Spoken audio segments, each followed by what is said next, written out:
Afternoon, and thank you for being at the webinar on accessible PowerPoint presentations.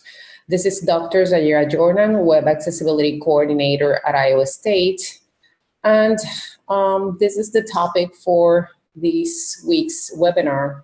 In upcoming weeks, I will announce upcoming webinars and different topics that seem to be more patent in terms of the needs for our stakeholders to understand better in terms of accessibility.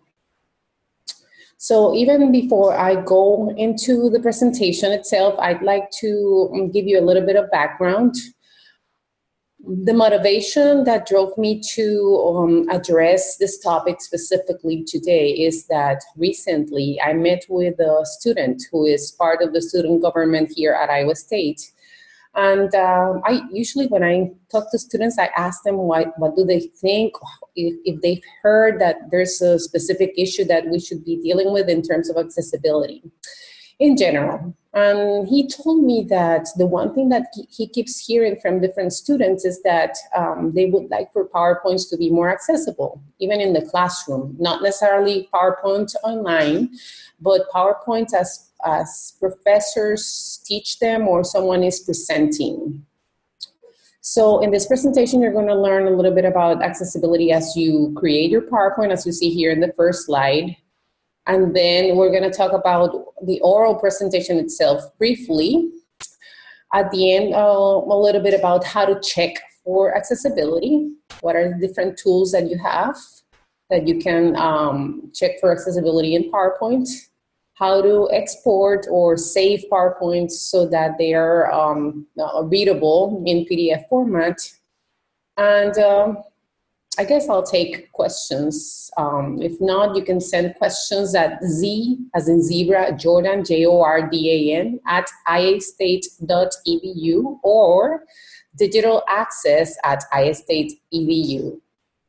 So let's move on. As you see here, the first part is about how to create a PowerPoint presentation that is accessible and usable even, because when we talk about accessibility, we're talking also about usability and inclusion, thinking about how different users, in this case, viewers of our presentation or listeners of our oral presentation, perceive that information on how can we better convey it to them in different formats so that they are able to obtain the meaning that they need to from the content. So as you see here, the first recommendations would be to choose a built-in design. As you know, PowerPoint brings different designs that you may choose from. Choose one of those because most of the time, if not all, PowerPoint has already tested their designs, their templates, to call them some other way. And readers have been used to test those designs, and they have tested and proved that these designs are suitable for reading with the screen reader. And they're also well organized in the way that someone with an invisible disability, such as a learning disability, would have the information be conveyed to them in a usable fashion. Okay, the next point here is if you're creating your own, which I have done myself in this presentation that you're looking at, you can use an existing design. I use the black background and white font in this case, and I included the logo of Iowa State University as you see on the top. You can adapt the existing style or design by using the master slide view and inserting the different components that you want so that those components are in all the slides.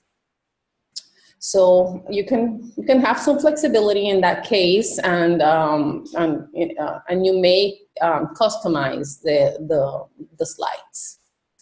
The next point is to ensure color scheme is high contrast. As you may know, high contrast is important in terms of people with visual disabilities. It's not only about people who are blind, who may have blindness or low visibility, but some users might have a problem with color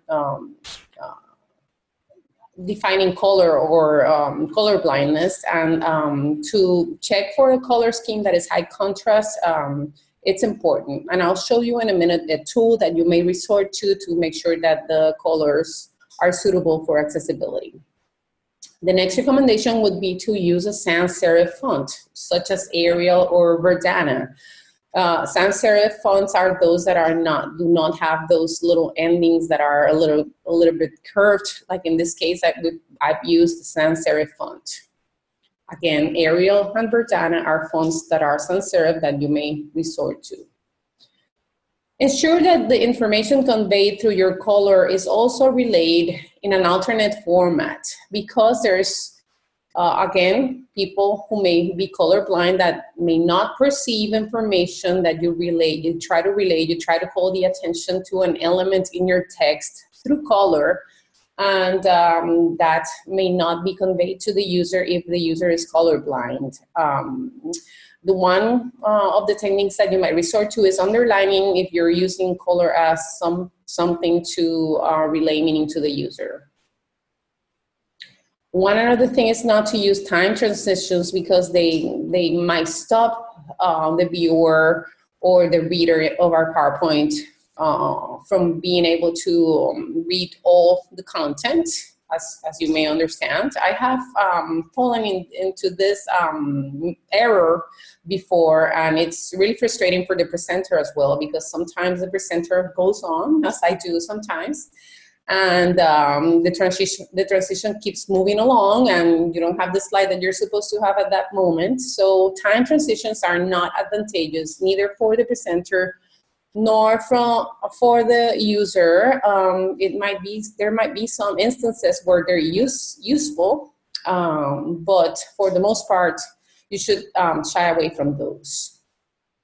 One other thing that you can do is use the outline view. As you know, in PowerPoint, we have different types of views: the slide sorter, the outline, the slide master. So you can resort to the outline view, because the outline view will show you the titles of each of your slides and the contents as they are organized. So that informs you about if all the content that you have included it's actually provided in the reading order that it should be, and it's going to be read by the screen reader. If you do insert media like audio file or a video file, for a video file you should include captions or a transcript. If you do insert an audio file, make sure to insert a transcript as well. And finally, ensure that your slides are readable and they're adaptable. If you do upload a PowerPoint presentation to share it with other users when you're not presenting it, they might have low vision, and if they can adapt the text and increase the font, that's excellent. Readability, again, you may shorten your sentences. You don't want to have slides where there's long sentences. Just use your PowerPoint presentation as a support, both for you as a presenter and for your reader. Here you can see the slide master view that you may resort to if you are to change your slide. And as you see here in this slide master view is the one for the presentation you're seeing right now. I inserted a white band on the top and Iowa State's logo, and you might do some other changes, even inserting content areas. In the footer, you have the ability to insert a page number and the date as you see here. So there you go. You have you can determine different levels of text, and the recommendation is that PowerPoint presentations do not have text that are lower than 24 points in terms of the size of the font. And you can also resort to one another tool. You have the URL here for WebAIM's color checker to make sure that all the colors included in your presentation, at least the ones that are portrayed in the background and foreground, that is the background and the font color, are high contrast and pass for what we call WCAG, Web Content Accessibility Guidelines. level AA, which is the guidelines that we are following at Iowa State, and most universities and industry follows to comply with accessibility requirements in the law. If you are doing an oral presentation with your PowerPoint, again, tell a story. Tell a story. Have your PowerPoint be basically your reminder, or the reminder for the user about what you talked, and they may annotate them, as many users do, many people in the audience, be it students or other kind of viewer. They use it as a support for understanding what went on during the presentation, and they annotate them. For you, your PowerPoint is your reminder. Do not include long sentences, as I said already, because those tend to be boring. And when people were surveyed, according to Fast Check, one of the sources that I used for this presentation, the most common reasons why they didn't like PowerPoints were because either presenters were reading from them or the slides had long sentences.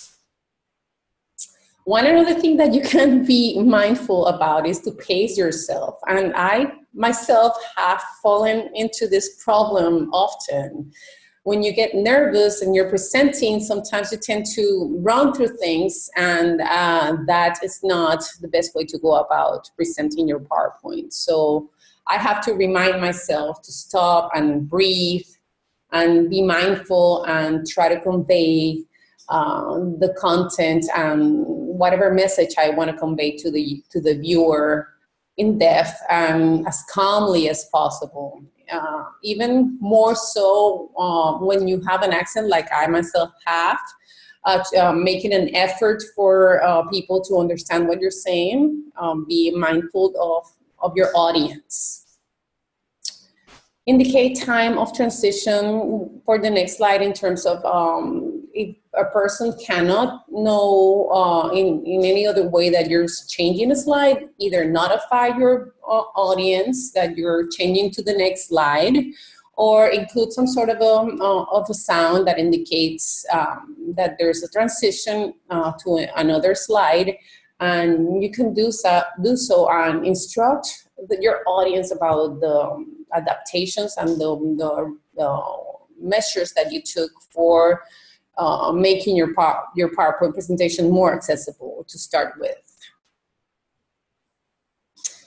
One of the things that I like to do is to resort to Guy Kawasaki's 10-20-30 rule, which is not written in stone, but it's a good guideline. And what it does is that Guy Kawasaki, he's a speaker, and he's a technology guy, and he usually speaks out about how to be an effective speaker.